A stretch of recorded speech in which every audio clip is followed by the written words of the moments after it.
తదుపరి కన్యారాశి.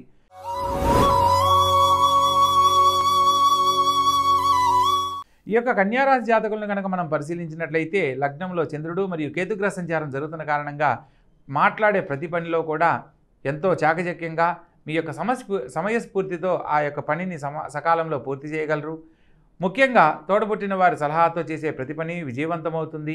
ప్రత్యేకంగా శత్రు రుణ రోగాలకి స్వస్థానం 6వ స్థానమైన స్థానంలో కుజుడు మరియు శని సంచారం జరుగుతున్న కారణంగా ముఖ్యమైన విషయాలలో తొందరపాటు పనికిరాదు. వాదోపవాదనలకు వెళ్ళకండి. భాగస్వామ్య వ్యాపారస్తుల మధ్య విభేదాలు కలగకుండా జాగ్రత్త పడాలి.